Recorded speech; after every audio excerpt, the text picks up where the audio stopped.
You're listening to the Hawke Media podcast, a podcast dedicated to helping entrepreneurs and executives crush the digital marketing game. Whether you're looking for techniques and strategies or tools and resources, you've come to the right place. Let's get into the show. You're listening to HawkeTalk. Today we'll be talking to Baron Davis. How you doing, man? What's happening, man? How's everything? Everything is good. How you doing? I'm good. I'm just excited that my fantasy football is starting back up. Same, man. It's like looking forward to Sunday even more now, just to watch everything. God. Tell me about it, dude. Tell me about it. It's fun. It's fun. Are the Rams playing today, by the way? I know the Fires they were questioning it. I'm not sure. They weren't sure. They were actually watching it. I'm a Raiders fan, and my kids are Rams fans, so I need to do a better job of converting over to this new Rams. I love the ownership group, though. Yeah, so want to start, as we always do on this show, obviously you became an NBA All-Star, there's a list of accolades. You're an incredible entrepreneur. You did some of the earliest sort of equity endorsement deals, which we'll all get into. But, when you were 4 years old, were you already dreaming of being a top athlete and an entrepreneur? Like, let's take it all the way back to young childhood, where you're from, how this all got started. Born and raised in South Central Los Angeles. I would say my grandfather built me a court for Christmas, a basketball court. And, from that point, it was just more about being a part of like who he is, right? And how old were you when you did that? 4. Nice. And so, yeah, go ahead. Yeah, so, he built a basketball court. I come over, I see this basketball court. And other than that, it was all she wrote, dude. I was on the court, pretty much like 24/7, like in the backyard. And for me, it was just I wanted to do stuff to, impress him. You know what I mean? Yep. He was just such a great person. And when I was young, my grandparents took me and my sister in, and just, showed us the way, and I think just humility and being appreciative and the lessons that, my grandparents, taught me was just something that, just always kind of stuck to me, Yep. And so from 4 years old, were you out there every day? Like, as you said, that's all she wrote. Like, it just never subsided? Or were there periods where, like, did you know right away, this is what I want to do with my life? And you were like one of the few kids because every 4-year-old says they're going to be either an athlete or an astronaut or the president, something. And, were you that kid that actually followed through with it, or was it inconsistent along the way? Look, man, I tell you, there wasn't, my life was spent with basketball, I think every single day that, my grandmother would have to call me, to come inside, whether it was too late or I was at the school across the street playing basketball. It was just, for me, it was crazy because that's all I did. That's all I can remember. Yeah. And that's all anybody else could remember, right? Was like, hey, man, that's all. Yeah, I remember that's all you did was like play basketball. You never did nothing else but play basketball. And so for me, it was just like it was just an everyday thing, right? I could use my imagination. I can disconnect from the world, and I can try and be Magic and Michael Jordan with nobody, watching or judging. Yep. And so that obviously progressed, and you went to Crossroads in Santa Monica, right? That's where you ended up in high school. So how did that transition happen, getting out of South Central and going to high school there? Yeah, I got a scholarship to go to Crossroads as a private school. And, I think in 7th grade, I learned, what the other side of town looks like, right? Coming from South Central Los Angeles, not a lot of resources, not a lot of opportunity to, even go to the beach. And so being at Crossroads, it gave me an opportunity to see what people, on this side of town look like, but also, what success was like, right? babysets for some of my friends' parents, going to their office after work. It helped me, say like, well, I can do this and I want to do this for my family. Right. And it triggered a focus, right? It triggered a focus in me that, I had to take this opportunity at Crossroads to, do all that I can, you know what I mean? As well as take the responsibility of building a bridge. Yeah, no, that makes sense. And so at what point did you actually feel like, do you remember a point where you realized this could be my profession, that I could actually stick with basketball and make a career out of this? Like, was there a point, I'm sure you had the dream of it, but was there a point where it started to become real? I would say it became real when I met Magic Johnson. I got an opportunity to play at UCLA, which we do now. UCLA runs. When I was in high school, and I got a chance to play one day with the pros in the summertime. And after the game, Magic came up to me and he was like, "Yo, you got a future. I want to see you go to UCLA." I didn't know you were in high school, but he just gave me a lot of good, juju, right? Yeah. Magic Johnson, yo. It was Magic Johnson. So it was just like, to hear that, you know what I mean, was like crazy. Are you still in touch with them? Obviously, you're both local. Yeah, stay in contact a lot. I mean, obviously, he's probably one of the busiest human beings on the planet. Yeah. I try and catch up to him when I can. But, I would say as far as, a mentor, right? He's really been someone that that is kind of led by example, if that makes sense. Yeah. Right. And so a lot of times you just need those examples. Like, he was my example for basketball. He's also, my example for business. Yeah. No, I mean, most people don't know that Magic Johnson Enterprises is a multi-billion-dollar fund now, and they're doing like healthcare and infrastructure private equity deals all over the country. Like, they're doing some crazy stuff. I don't know. You probably know Ryan Smith too, who works with them. Yeah. Yeah, they do some impressive stuff. So, all right. So go to UCLA. You just going to kind of not skip over, but I guess, yeah, actually, let's stop with, how was that college experience? Like, what changed for you then when you actually ended up playing college? Man, it was when I got to college, it was pretty much like, I was there to write my own ticket. I got hurt my freshman year, at the end of my freshman year in the tournament, and people didn't think that I would make it. But, I just think UCLA just taught me a lot of hustle and determination. Yeah. Right. UCLA taught me how to never give up. Right.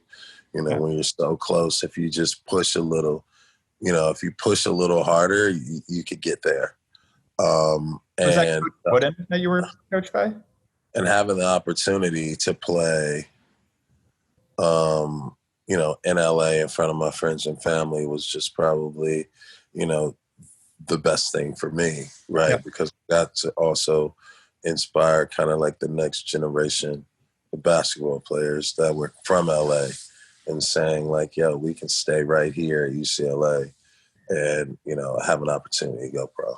Yep. Got it. And so tell me about that experience when you actually left UCLA, went to the NBA, like that, even when you were first drafted, like how was that whole feeling?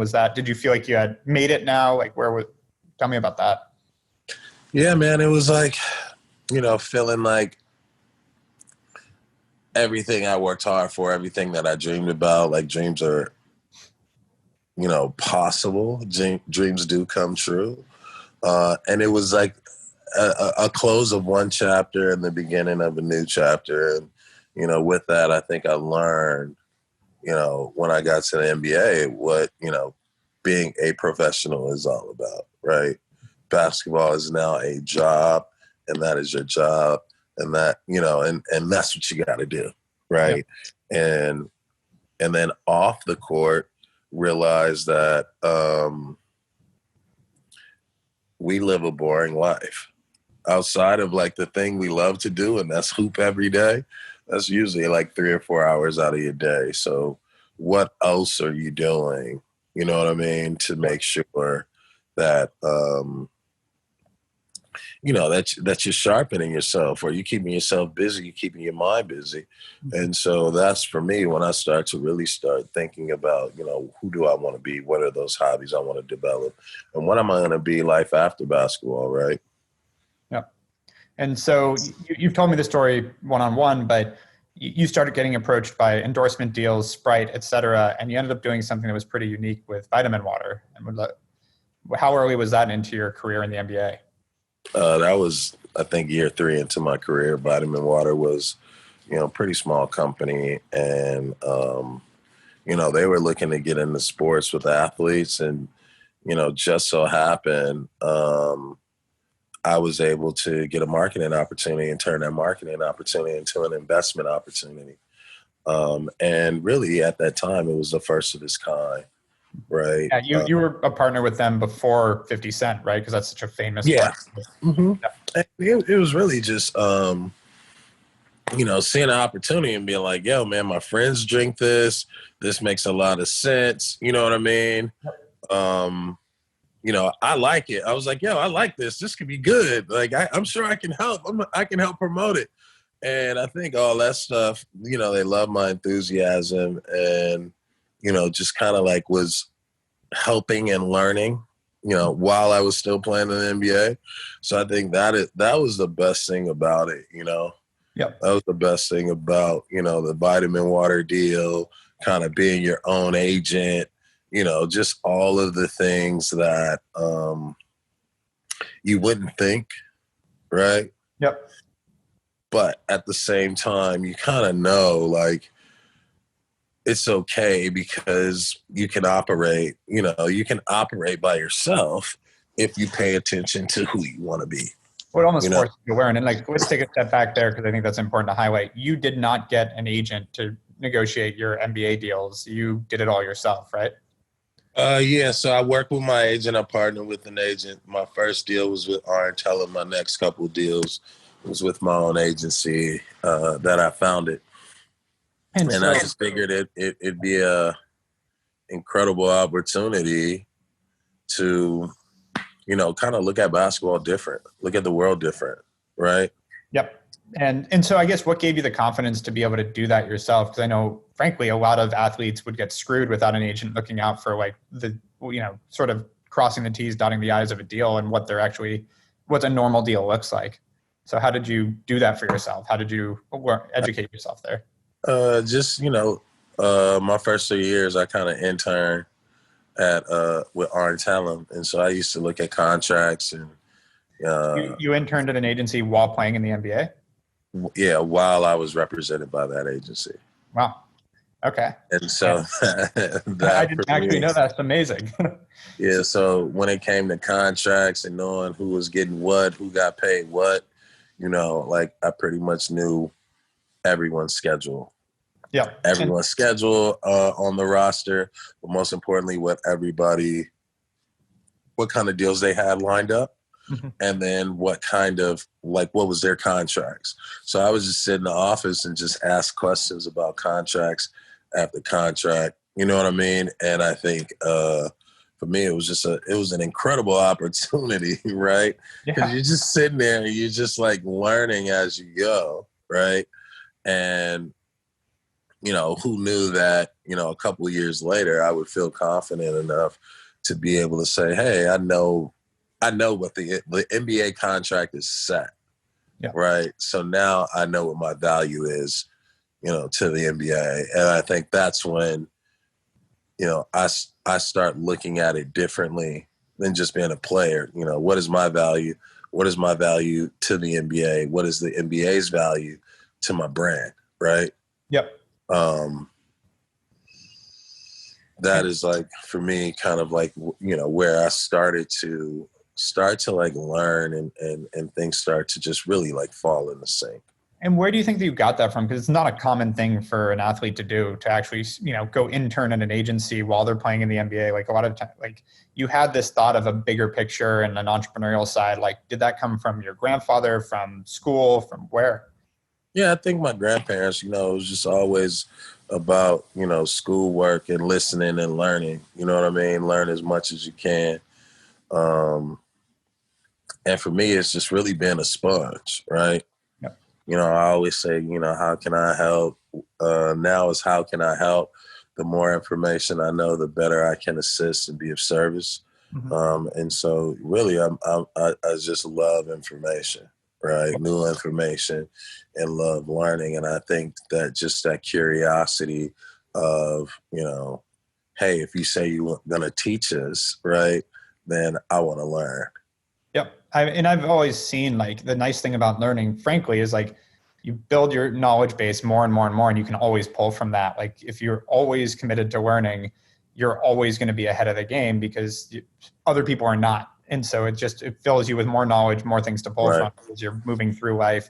Again, you learn from a young age to always be learning, which forced you to say, well, I'm only spending 4 hours a day playing basketball. I got more time to go learn something. I'm going to learn stuff that's relevant and set you up for success in a lot of ways. So how long were you in the NBA? What was your total career time? 13 years. 13 years. And during that time, I'd love to hear what are some other things you did? I assume you didn't just stop after 2 years of interning at an agency. You ended up starting your own agency. What else did you do? Yeah, started my own agency, started a film company and a music company when The Game was coming out and he was signed to Dr. Dre. Then we started one of the first digital agencies. We were teaching NBA players and teams how to use Twitter. That's awesome. So it was like all these Twitter classes that they had to go through. And, for me, just kind of been a serial entrepreneur. I got into products and technology and, was thinking about how does technology kind of, service content and the type of content that we want to participate in, right? Yep. Or the type of content we want to watch. And so I think for, now it's just, learning and growing. And I've been fortunate to, be a part of, the Up Rocks, be a part of the YouTube MCN vertical.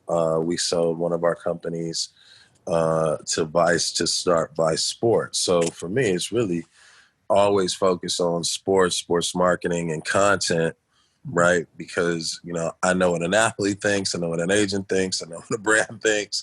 Yep. And I think that, I'm good at helping find the solution and what the creative solution is. And so, life has been, getting a lot better now that people are, starting to look at me and say, hey, we want to pay for your time. We want to pay for your services. We love what you're doing. And then they also say, how do you know all this stuff? And I'm like, well, I'm just listening and learning. No, I mean, I've known you for a few years. I'm always running into you in the different startup sessions, VC meetings, Beyond Board, all these things that are just surrounded by smart people doing incredible things. So, just lost you on video. There we go. No, sorry. No worries. So I'm curious, what was the decision that went into retiring, like 13 years into the MBA? Why did you decide to end that chapter of your life and move on? What went into that decision? Career-ending injury. It was. Okay. That decision was made. Yeah. Pretty much. Yeah. And so did you dive right in full force into entrepreneurship? Like how did that go for you?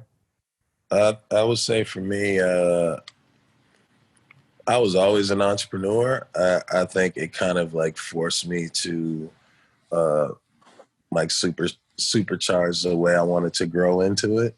Mm-hmm. Because I felt like, I still could have played another 5 or 6 years.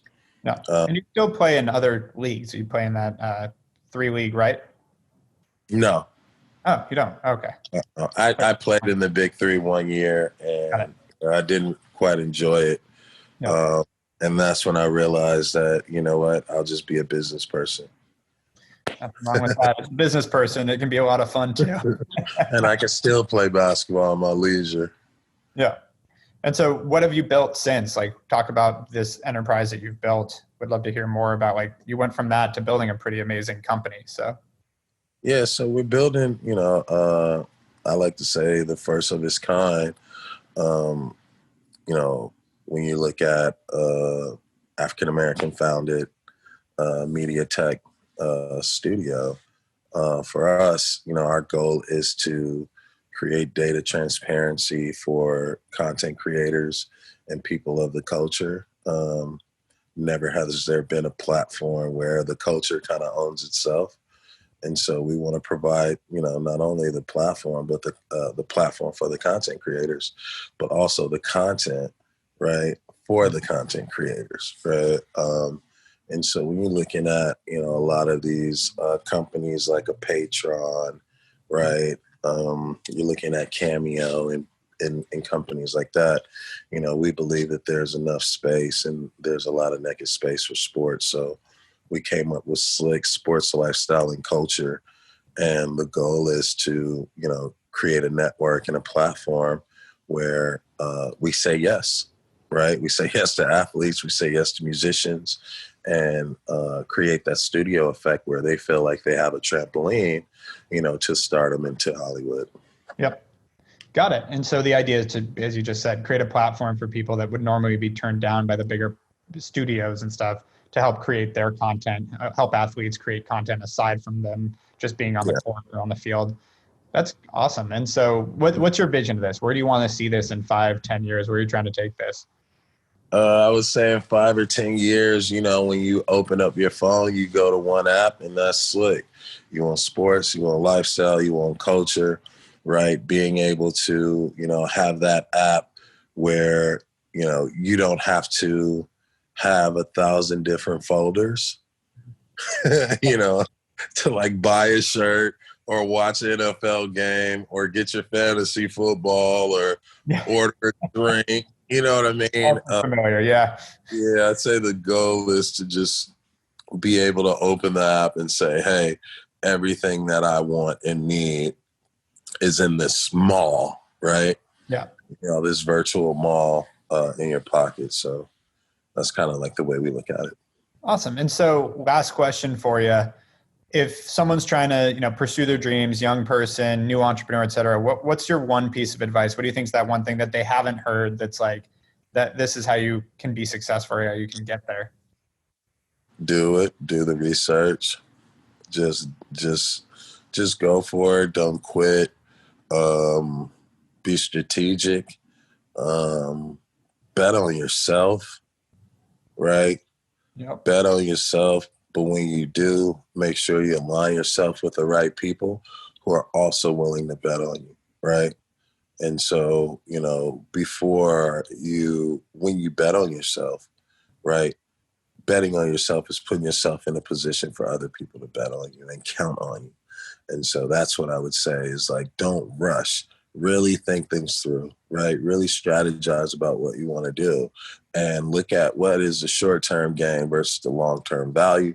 Was the short-term value versus the long-term gain, right? And if you can work within those parameters, right, then you should pretty much come back with a great understanding of, you know, what or who you are and what you're trying to build. Yep. No, and stick with it. I think is so important. It's, you know, be accountable. If people are going to bet on you, don't make them lose the bet, basically. Totally. It's a good bet. No, well, thank you so much, Baron. Thank you for being on HawkeTalk, and we'll talk soon. All right. Appreciate it. Have a good one. You've been listening to the Hawke Media Podcast. To ensure that you never miss an episode, make sure to subscribe to the show in iTunes or your favorite podcast player.